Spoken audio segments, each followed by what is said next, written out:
So I think that the Toronto Raptors might be in trouble.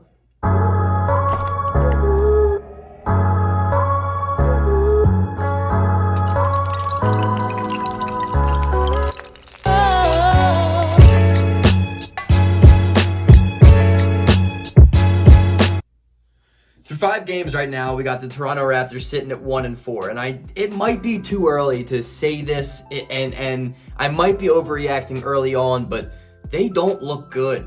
They don't look good. Like there's trouble in paradise in this former champion, and there's a lot to dissect.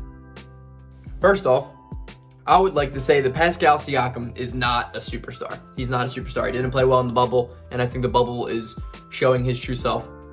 Right now, he's averaging 16.5 points a game on 8 rebounds and 3.5 assists, and his PER is a 9.1. Averaging 4.5 fouls a game. This man looks atrocious. It looks like teams have him figured out completely right now, and it's bad. Ben Simmons shut him down, but it doesn't say much. Ben Simmons shuts everyone down that he plays, but against the Sixers, when they blew that big lead, it just felt like Siakam alone was taking the Raptors out of that game, and it's not a good look. It's really, really not a good look for Toronto right now because he's not max money. He's not max money worthy. He's definitely not a number 1 player on a team. And the more and more he plays, the more and more it just looks like he's not even a number 2 or a number 3. I personally am surprised by that. I thought Siakam made a huge leap. I mean, he did make a huge leap when Kawhi was in town. That he was the reason you could argue that team made that playoff run, because Kawhi, don't get me wrong, was fantastic, but Siakam was incredible. He was incredible. And it's just the more and more we see him play as the number 1, it's just not it.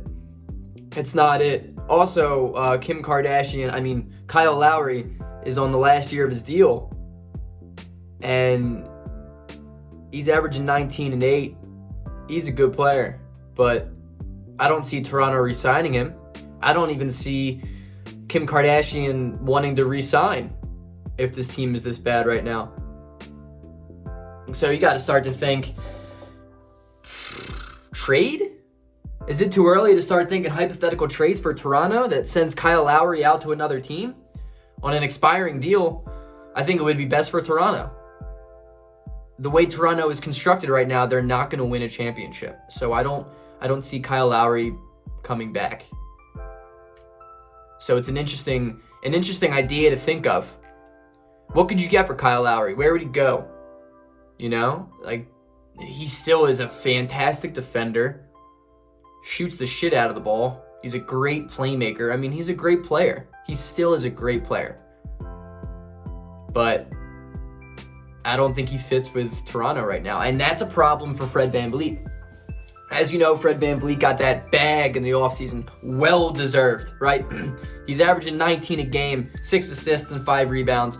The best PER for guys who play, besides somebody I'm going to talk about in a little bit as the only bright spot for Toronto. But VanVleet he's great, but I think he's a much better 2 guard than a 1 guard.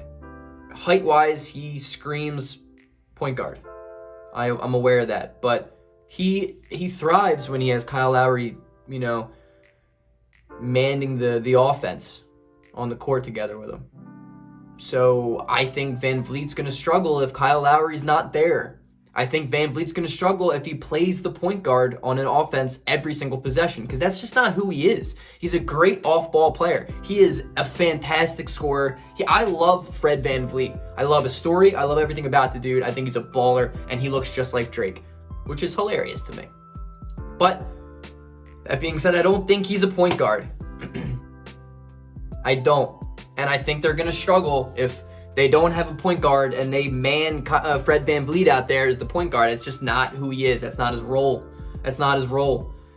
His splits are way better with Lowry on the court with him than him as the main cog in the offense.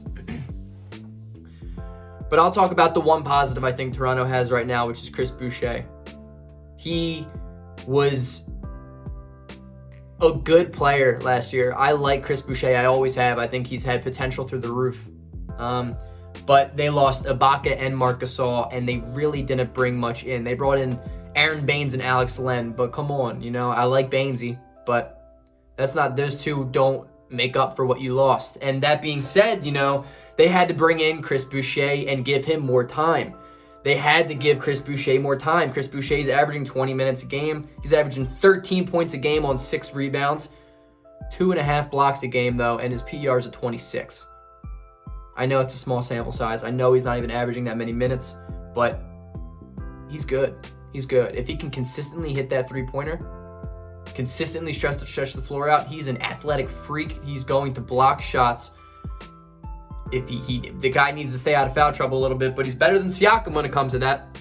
I like Boucher. I like Boucher a lot.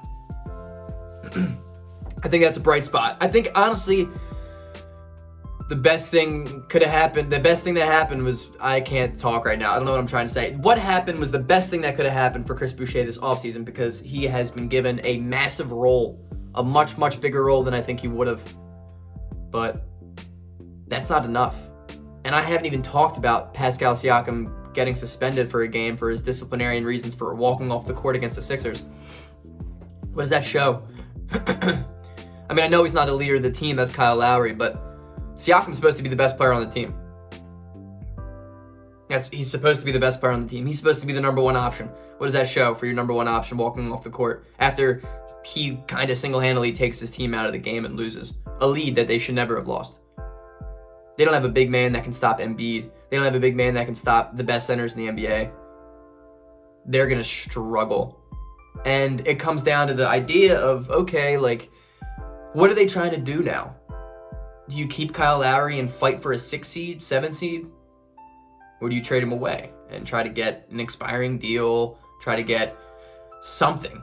Some young player maybe? I don't know. And then I saw this hypothetical trade of Kyle Lowry going to Philadelphia for Danny Green and Matisse Thybulle. And on Toronto's part, is that worth it? B, if there's nothing else, would you still do that? And C, that's got to hurt to watch Kyle Lowry say go to Philadelphia and beat you. And especially if Kyle Lowry would come into Philadelphia and take Philadelphia over the hump. That's tough. That's tough to watch a team in your own division win a championship because of something that you did. So I don't think that happens. I like Terrence Davis a lot as a player, but he's been terrible. He's been so bad this year. He's basically lost all of his minutes. He averages 8 minutes a game now. That's not getting it done. That's not getting it done. Their bench is not good. Not good. Not what it used to be. Stanley Johnson, I mean, come on, Alex Len. Matt Thomas can shoot the ball, but he can't do anything else. Norman Powell's good. I like Norman Powell. OG Anunoby, everyone thought, most improved player this year. A lot of people had him. A couple Bleacher Report writers had him. And he's not having a bad year. I mean, he's pretty good. He's averaging 12, 7, and 2, but it's not most improved player. Defensively, he's a stud, but offensively, he's still not there yet. And Toronto's in trouble.